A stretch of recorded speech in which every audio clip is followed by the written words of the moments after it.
We are starting to hear from more and more retailers that the supply chain congestion and disruptions throughout the world are going to start impacting future earnings report. This week, it was Nike and it was Costco. We're going to be diving deeper into what the root cause of the problem is and to look at when this could potentially be worked out. Is this something that's going to be transitory?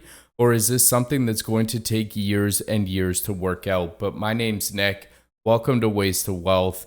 If you haven't been here before, I have a huge favor, a huge ask. If you learn something new or you get some value out of the video, hit that like button for me. I would definitely appreciate that. And if you haven't already, please consider hitting that subscribe button and turning that notification bell on. We'll first start and look at what happened to the Nike stock today. It was down 6%. We're looking at after hours here on the Friday, the September the 24th here. A big hit, 159 all the way down to about, 150 in after hours trading. Now, that's not the big point. We do want to take a step back and take a look at how the company has performed. And you do see that they took the pandemic and into storm. They stopped selling as much into Foot Lockers. They turned the retailers into coming onto their website directly and buying product. We did see an economic shift. People weren't able to go spend at restaurants. They weren't able to go on vacation. So what did they do? They bought clothes. They renovated their homes. That's why the likes of Home Depot and Nike have definitely benefited from this past 18 months or so. So you see the stock price has definitely reflected a pretty good performance of the company over the past year and a bit. But now it's starting to come out that there is supply chain worries. So this article here shows that Nike and Costco warn of product shortages and delays. We see here that Nike said production and delivery of its shoes would be impacted until next spring as it struggles with its shipping issues and a worker shortage in Asia. Costco has reimposed limits on items like toilet paper, which is definitely one of those things that we look back and people are buying more and more of, but people are stockpiling again and they just don't have the products to go in and refill those shelves. So what happens? Now, obviously, Nike's going to bring this to the forefront like they did this week, and they said that they are going to cut sales outlook next year due to this ongoing disruption. This is definitely a problem that is being faced by a lot of different companies. We have companies that are troubling to get raw materials to even make the goods overseas. These overseas are having problems getting staff in the building, whether it's COVID shutdowns or whatnot. There's so many different dominoes that have kind of led us to get to this point. And we see here that Nike does a lot of its manufacturing in Vietnam and Indonesia, which makes 3/4 of its shoes, and it's been hit by local lockdowns. So Vietnam, during the early goings of the pandemic, did a really good job of keeping case numbers down, and it was actually highly regarded as being, the pinnacle of dealing with the virus. This is not the case with the new variant. They've been hit pretty hard, especially in the south. Haiphong is an important port out of there. And a lot of these carriers are dealing with, the lockdowns in Vietnam. The suppliers aren't up and running. So these ocean carriers, the one that bring in the product, they're not even calling there because they know they're not going to get enough to fill the vessel. So I think they allude to it here in terms of transit time.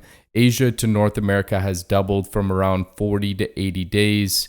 And they've also seen transit times rise in North America, Europe, and Middle East and Africa. This is something that's caused a domino effect throughout the world. Traditionally, you have something booked, it goes on the water. The water process is probably in between 12 to 14 days. And then it takes another maybe 7 days to get off the ship, unloaded out of the container, put on a truck, and delivered.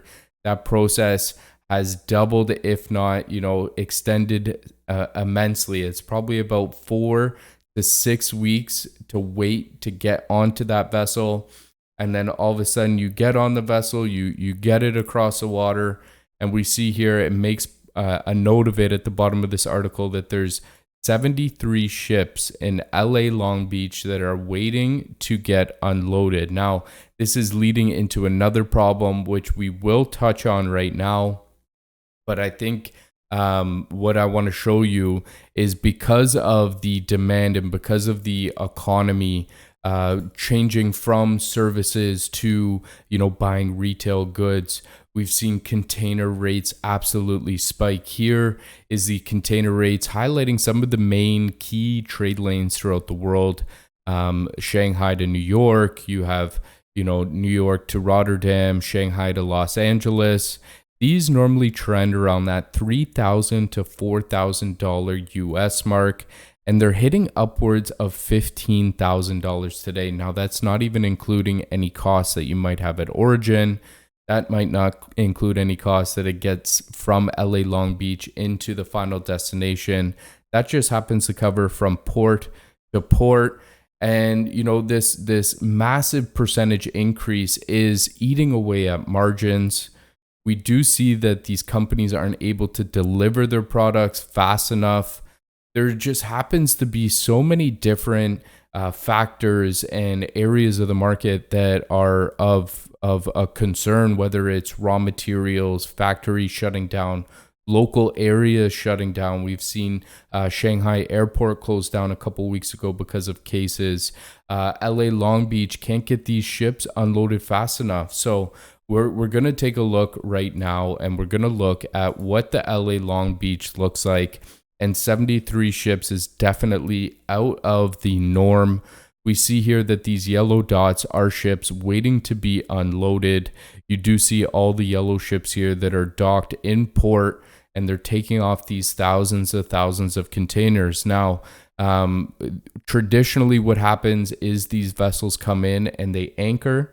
Well, there's not enough anchor spots anymore, so they've had to create drift zones. So these vessels go into a certain area and they drift in a spot, start the engine, go back to the front.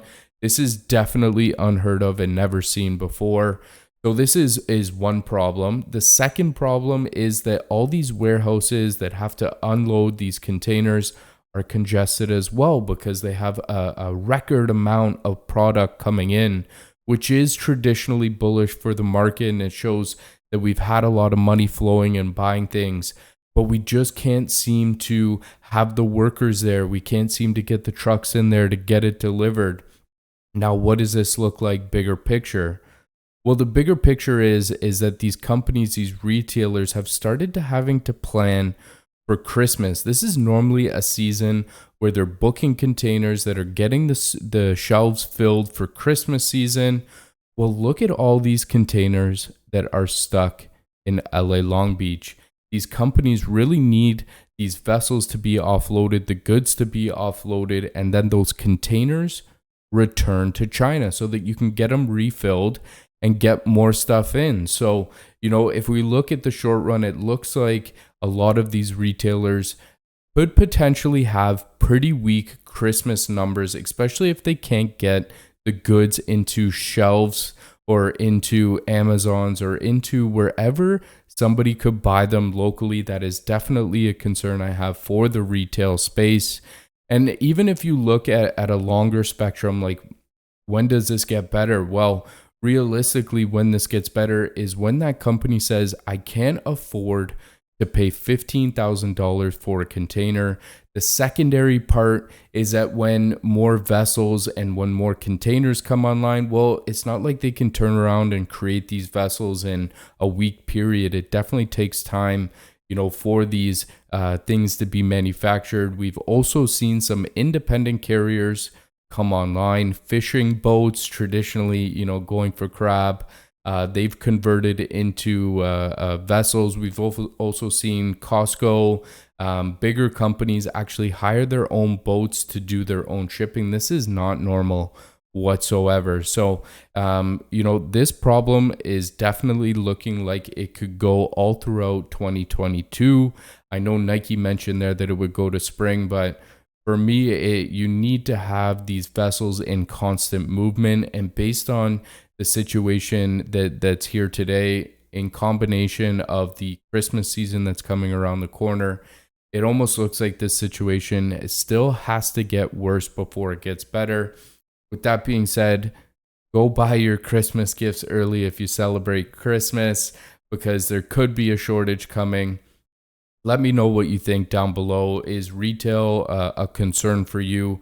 Are you holding off on buying into retail? I hope you enjoyed the video. I hope you do a little bit more research on the supply chain. We do import a lot of our goods from overseas. It is good to have a grasp of what's going. But yeah, I hope you all have a great week on the market. I hope you got some value out of the video. If you're still here, hit that like button for me. Don't forget, hit that subscribe button, turn that notification bell on.